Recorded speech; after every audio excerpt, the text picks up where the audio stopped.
Hello everyone, how you going? Welcome back to some more TikToks only Canadians will understand. Now in the first one I was just enlightened by so many things that I never knew to do with winter and all these different things, but now let's just gain a little bit more knowledge. No one's clapping. Yeah, no wonder. True. Just stand. Hey!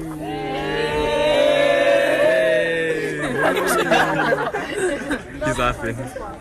That's great. I mean, to be fair, I wouldn't expect anything else from Canada. It does make me wonder where he was walking to or where he was walking from, because just to have all of these school kids or at least civilians just standing there waving you off, or at least just saying hey as you go by, like I said, it's definitely a very Canadian thing just to be in that kind of proximity. And so I feel as though the only thing that could have made it better is, even though he did wave, if he just somehow managed to get on the loudspeaker and just go hey back as well. We found out that animal sounds are different in Canada and Japan.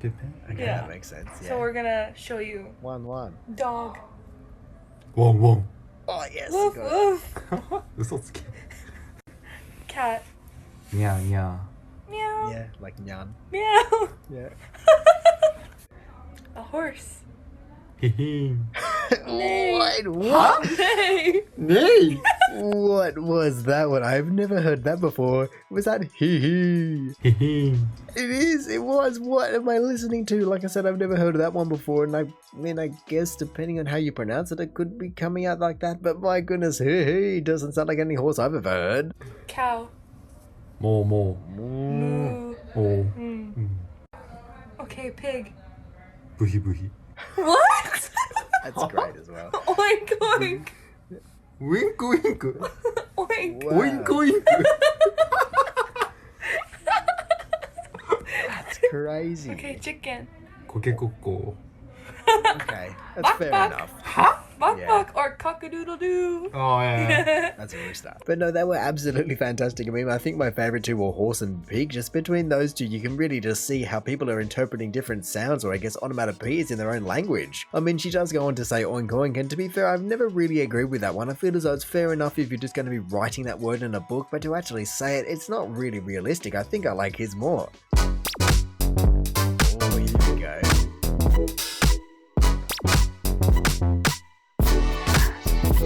The real way.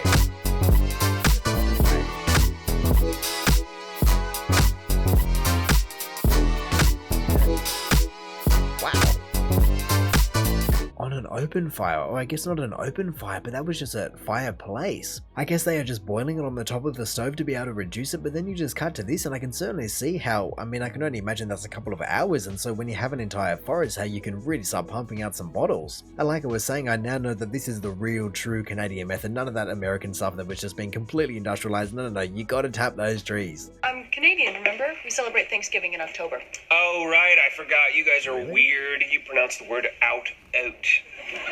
You guys are the world's leader in handgun violence, your healthcare system is bankrupt, and your country is deeply divided on almost every important issue.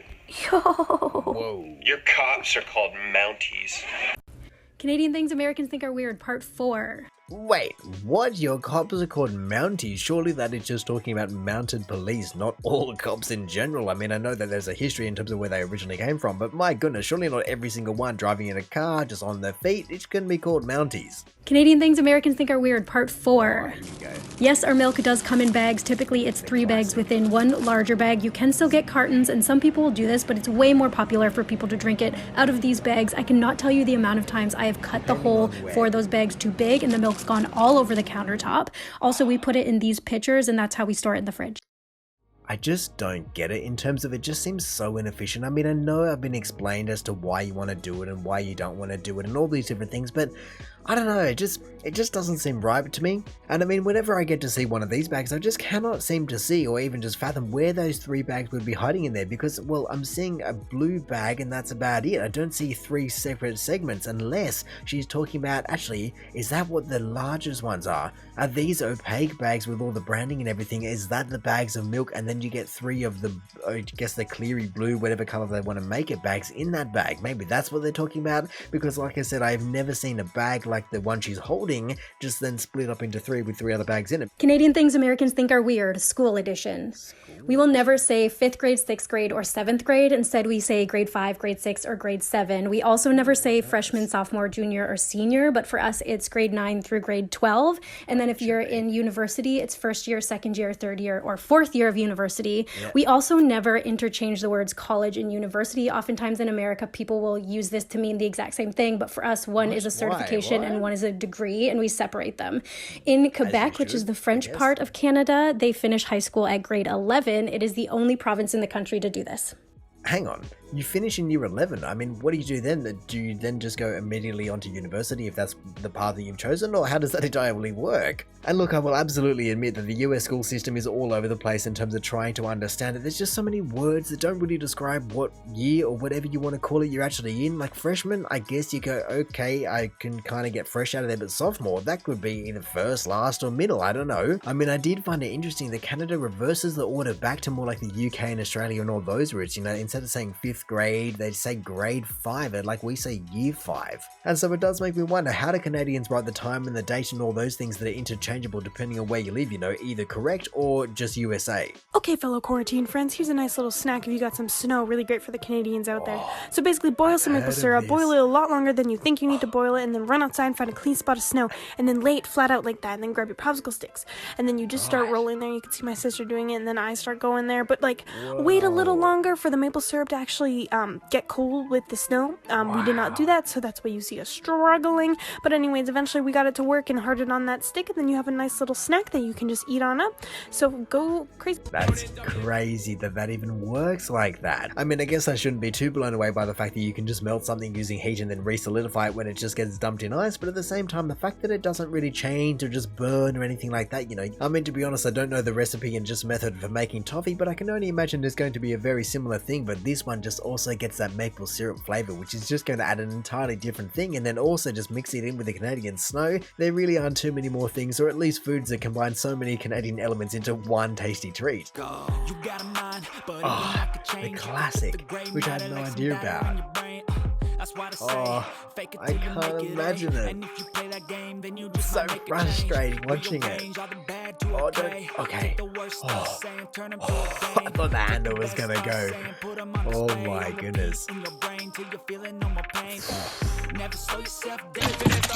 Oh, wait. Okay, for a second my brain just imploded on itself as all of a sudden he just put his hand through his windscreen. I mean, to be honest, it's kind of a cool magic trick, at least to me, because I don't know how you would go about removing the glass from the ice in terms of putting the glass in the door without cracking the entire thing. I mean, maybe it's solid enough, but I don't know. I feel as though that entire operation of just ripping the door open is gonna do something to it. But no, like I was saying, I just cannot imagine the frustration that I would be feeling just not being able to get into my car. It'd be so annoying. Just let me in, for goodness sake. And I know that you shouldn't use boiling water because people gave me so many different reasons, from it boils faster to you're going to crack your windscreen or you're just going to destroy the rubber, and so apparently you're just meant to use a little ice pick or a hairdryer, or I guess in this case just yank on it until it just breaks free. But like I said, I thought the handle was gonna go. Yeah, can I get a double-double, a triple-double, a double-triple, a baker's dozen maple dip donuts, 14 Timbits, and you got any of them there limited edition Sidney Crosby hockey cards, bud? What? You mean you're out of Timbits? That's great. I love that. I mean, he completely lost me because I was going, okay, double-double, I've got that, but then a triple-double? What is that? I mean, I've heard of the, what was it, the 6-9? No, it was actually the 9-9 because it was 9 sugars and 9 creamers in a single cup of coffee, and it feels as though this guy is going to be having the equivalent just over about 4 drinks instead of 1. Yeah, can I get a double-double, a triple-double, a double-triple, a baker's dozen maple dip donuts, 14 Timbits? I just cannot keep up. He says a double-double, a double-triple, a triple-double. I mean, is that a triple-double-double or a triple-double? Like, man, you Canadians are just going crazy with all these orders. I mean, I guess to be fair, even though I knew that Canada was a very multicultural place, you know, people describe it as a melting pot or a mosaic, I did not know that they would be so diverse to just be able to include a deer or a moose or a caribou, whatever that is, just as serving staff at Tim Hortons. I mean, I don't know if they're doing their job too well if they're just out of all this different stock, but hey, I'll give them a pass. I'm sure it's just hard out there in the winter. Movies that you did not know were filmed in Canada. Part 1, maybe, if I do a part 2. Who knows? The Titanic was filmed in Halifax. Twilight was filmed in Vancouver. Blades of Glory was filmed in Quebec. The Incredible Hulk was filmed in Toronto. Okay. Mean Girls was also filmed in Toronto. Classic. And My Big Fat Greek Wedding was also filmed in Toronto. Bam! Wow. I wonder why. I mean, movies just move around all over the place. You know, people often get surprised about how many movies get shot and filmed and edited and everything else in Australia, let alone just Sydney alone. But to hear that some of these Hollywood films that are clearly meant to be set in the USA, you know, whether that be New York or San Francisco or Miami or I don't know, the list goes on. Either way, the fact that they're just going, let's just go to Toronto instead is always an interesting choice to me. I guess it just comes down to a money thing. Alright, so as far as I'm concerned, there's only 3 types of Canadians. Number 1, the types who say Timmies. Now, they're the proper Canadians, right? The type where if you share a driveway with them, they'll shovel your half, and then afterwards say something like, oh, sorry for stealing all the fun there, bud. Number 2, the types who say Tim Hortons, which is the only other acceptable way of saying Timmies. And you know, they're alright. They might cut you off in traffic, but wouldn't, bud. And number 3, the types who say Tim Hortons. Oh, me. And they can right off with their fancy ass enunciation bullshit, but they're probably from Toronto. Toronto? We're not Canadian to begin with. Go get yourself a McCafe, but we don't need you slowing down the Timmy's drive-thru, eh? Well, there are certainly a whole bundle of people that just got called out in that little speech. I mean, I guess to be fair, and knowing how passionate and patriotic Canadians are about their Tim Hortons or Timmy's or however you're meant to pronounce it, I'm not sure. I don't want to get hit, but in saying that, it is certainly not surprising to me that if your pronunciation is all over the place, I feel as though that is one of the rare times where the true Canadian comes out. If they truly get angry, they're just going to turn into Leo Major and just, well, it's going to be a bad day for you. You know us humans worry about animals getting too smart, like the movie Planet of the Apes? Well, up here in Canada, we worry about the beavers. Like, these motherfuckers got satellite now. What? Hang on, what? Satellite? Damn, they are seriously moving up in the world. I feel as like this is something out of Fantastic Mr. Fox or something like, oh, guys, you know what I just suddenly stole? Hey, we just got this cable, got this satellite. What do we want to watch? I mean, I guess to be fair to the beaver family, I can only imagine there are a whole bundle of days where you can't exactly send the kids to school because you're just going to be either flooded in, snowed in, just probably built yourself in, for goodness sake. And so I can certainly understand why you'd want to be placing that bad boy just front and center. My main question is, where did it come from and how do they go, oh, yes, this piece of wood, let's just mount it like a flagpole? Like, surely that has to be done by humans or something. That is insane that it's just up and center. And so I guess just coming back to this point right here, you know, like I was saying, Canada is a very multicultural and very diverse country, and so whether it's just a deer or a moose or a caribou just serving you your Timmies or a beaver just getting satellite, you got to make sure that everyone's included. You know what, I'm just gonna say it. Canada is the best country ever. And you're gonna ask why, and I'm gonna tell you why Canada is the best country ever. Ignore the awful maple leaf. Canada spends more money on the education of their citizens than any other nation. Really? We're also the most educated with the highest proportion of college graduates, 51%. We have ketchup chips, and we have the best scenery and wildlife. We show up at the Olympics. Our hockey is hype. We have some of the best celebrities, and we're polite.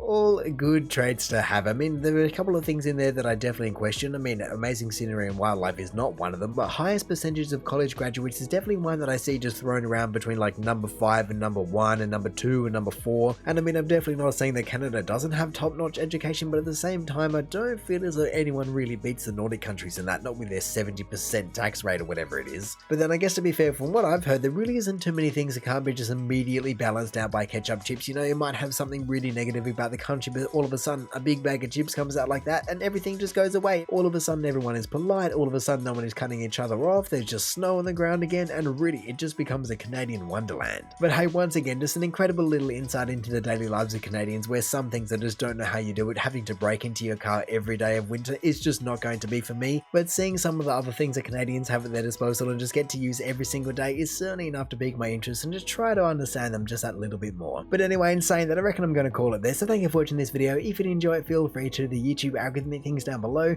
Also, if this is the first video of mine that you are watching, then make sure to go check out any other ones I've done. Also, make sure to go check out the original video down in the description below, or hey, maybe you even just want to consider subscribing so that you don't miss another one of these in the future. But all in all, have a good one and see ya.